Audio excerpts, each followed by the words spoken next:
Welcome back, music appreciation students, to the third installment of our look at ancient and prehistoric music. We are now going to start looking at different regions, and the first region we're going to look at is Egypt, and we're also going to look at Mesopotamia.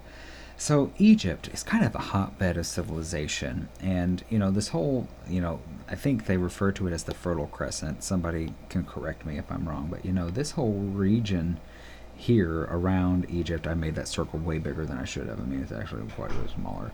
But anyway, you know what I'm going for. Is the kind of the cradle of civilization. This is where the greatest civilizations all originate from.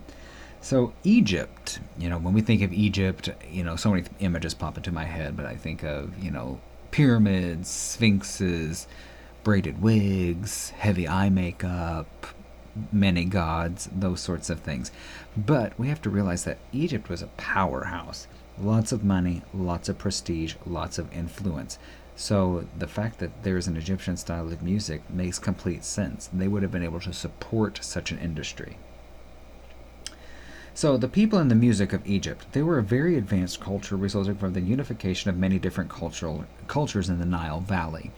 So they were very diverse, a very diverse group of people. And they had very unique architecture. I think we could all agree with that. Technology and complex writing system. One of the most complex writing systems still in existence. They viewed music as a gift from the gods. Okay, so music wasn't just a flippant sort of event. Like today we get in the car, we turn on the radio, and, whatever's on is on, and we just we don't really listen to it. It's just there for noise. That wouldn't have existed to the Egyptians. Music meant something, okay? Men and women sang together. Now you may be like, big whoop. But that's huge, especially in the history of Western music, where men and women are generally segregated. Men playing the more front role, women the more supportive role, if that were the best description I can come up with. Western civilization hasn't always treated women the best. So men and women working together and doing something is significant. And they used a lot of instruments. We've already talked about they had lyres, they had flutes, double clarinets. You look at their hieroglyphs in tombs and things like that, and you see a lot of different types of instruments. It's really fascinating. I think they even had a type of bagpipe, which that's pretty cool. All right. So their instruments: stringed harps, lutes, lyres, double clarinets, percussion, a type of guitar, and trumpets. Trumpets are a very royal instrument. So here I put the earliest known music question, because if this were a face-to-face class, this is a video. But because of licensing issues and not wanting to be sued, I can't put those videos in here.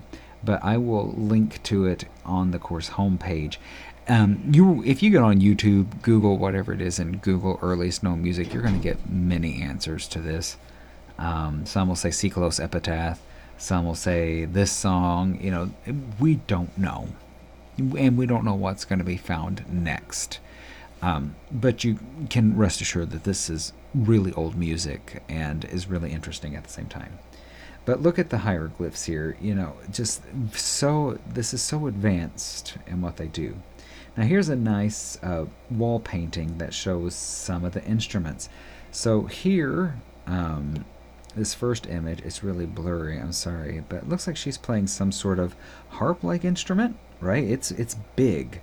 This is the instrument. This isn't part of her clothing. This is actually part of the instrument. This person's playing a lute-like instrument, or maybe a precursor to a guitar. This one, actually, you can't see it, but they've got a double clarinet, as does this person. They both have double clarinets. Then here's another type of harp here. Mesopotamia, as you can see, here's Egypt, and it's in that area I circled. So the Fertile Crescent, the hotbed of human civilization there. Many scholars have said that, between the Tigris and Euphrates rivers here, that is where the Garden of Eden was, and all of that. So the Fertile Crescent is Mesopotamia. And here, had a lot of kingdoms, Assyria and Babylonia included. So major names in ancient history. And we have documented religious music from these people. And they used antiphonal singing, which is where it's kind of like a call and response sort of singing. And it's home of some of the earliest known music, written music, with scales and harmony, which is huge because harmony doesn't enter the Western lexicon in earnest until the Middle Ages. So this is happening in Mesopotamia much earlier. And they are, the crossroads of so many different civilizations. And to get to the Western world, you pretty much had to pass through Mesopotamia. So you get a lot of Eastern influence and a lot of Western influence. Great minds, scholars are visiting this region. So it's increasingly fascinating. Common instruments from this area are flutes, drums, harps, and lyres. So that does it for Egypt, and Mesopotamia.